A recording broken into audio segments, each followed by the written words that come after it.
محمد حبیب کہتے ہیں مفتی صاحب میرا نام حبیب شاہ ہے، میں ضلع شاہجہاں پور کے گاؤں سوا نگر میں رہتا ہوں۔ میں ایک ہفتے سے سوال کر رہا ہوں لیکن آپ ہمارے سوالوں کو شامل ہی نہیں کرتے۔ میرے کچھ سوال ہیں، آپ سے ڈیٹیل میں بتائیے گا۔ نمبر 1، مزار پر عرس کے نام سے چندہ دینا کیسا ہے؟ عرس میں ڈھول تاشے تماشے پتہ نہیں کیا کیا نہیں ہوتا، نمازیں کوئی نہیں پڑھنے جاتا جو عرس میں شامل ہو رہے ہوتے ہیں لوگ، ہے نا، اور عرس میں عورتیں بھی شامل ہو رہی ہوتی ہیں۔ آپ مجھے یہ بتائیے، عرس جو ہوتے ہیں آج کل، میں ہر عرس کو غلط نہیں بول رہا ہوں، ایسا نہ ہو کہ عرس والے بھڑک جائیں میری بات کو سننے کے بعد۔ عرس جو آج کل کے چل رہے ہیں، آپ مجھے بتائیے کہ کون سا ایسا کام ہے جو اس میں شریعت کے مطابق ہو رہا ہو؟ جتنے کام ہوتے ہیں اوپر سے نیچے تک سب شریعت کے خلاف ہو رہے ہوتے ہیں، عورتیں بھی وہیں بیٹھی ہوتی ہیں، اور جب نماز کا ٹائم ہو جاتا ہے تو عرس بند نہیں ہوتا، جتنا مجمع وہاں بیٹھا ہوتا ہے سب عرس میں بیٹھے رہتے ہیں، نماز گول کر جاتے ہیں۔ پھر وہاں جو میوزک بجتا ہے، کیا وہ میوزک اسلام کے اکارڈنگ جائز ہے؟ آپ مجھے بتائیے۔ اور جب سب سوتے ہیں عرس کرنے کے بعد تو فجر کی نماز بھی کوئی نہیں پڑھتا ہے۔ تو ان تمام چیزوں کو اگر ختم کر دیا جائے اور شریعت کے دائرے میں رہتے ہوئے عرس ہو، اب وہ کیسے ہوگا شریعت کے دائرے میں؟ تو اس کے لیے اب کچھ ٹائم چاہیے مجھے۔ تو میرے بھائی اب آپ دیکھ لیجئے عرس میں جاؤ گے یا نہیں جاؤ گے۔ نمبر 2، مزار پر مزار والوں کے نام سے میلاد ہوتی ہے، اس میں شرکت کرنا کیسا ہے؟ میلاد میں کیا ہوتا ہے؟ جب تک آپ وہ ڈیفائن نہیں کریں گے میں یہ نہیں بتا سکتا کہ وہ میلاد صحیح ہے یا غلط ہے۔ میلاد کے اندر کیا ہوتا ہے؟ میلاد کا مطلب تو یہ ہونا چاہیے کہ میلاد کے معنی ہوتے ہیں پیدائش، میلاد النبی، نبی کریم صلی اللہ علیہ وسلم کی پیدائش۔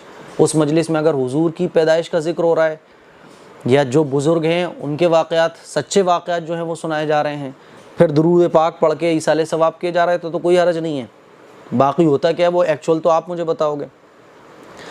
مزار پر لوگ دکان لگا کر کھیلے سنی بتاشے چادر وغیرہ بیچتے ہیں، تو یہ کیسا ہے؟ جو کھانے کی چیزیں ہیں وہ تو نو پرابلم، بیچ سکتے ہو، آپ چادر بھی بیچ سکتے ہو، اس میں کوئی حرج کی بات نہیں ہے، ٹھیک ہے۔ نمبر 4، ہمارے ہاں مزاروں پر عرس ہوتا ہے تو ان مزار والوں کے نام سے لوگ لنگر کرتے ہیں اور جگہ جگہ پر شربت پلاتے ہیں، تو یہ کھانا پینا چاہیے یا نہیں؟ دیکھیے، غیر اللہ کے نام کا چڑھاوا جائز نہیں ہے۔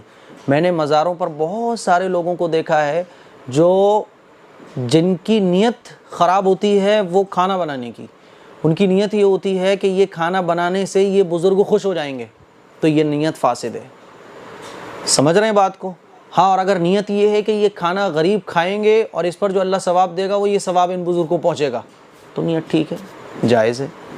اب یہ کرنے والے کی نیت پر ڈیپینڈ کرتا ہے۔ زیادہ تر لوگوں کی نیت یہی ہوتی ہے بابا خوش ہو جائیں گے، یہ کام کر دیں گے، وہ کام ہو جائے گا، تو اصل ثواب مقصد نہیں ہوتا، اصل ان مزار والے اللہ والوں کو خوش کرنا مقصد ہوتا ہے، تو یہ نیت فاسد ہے۔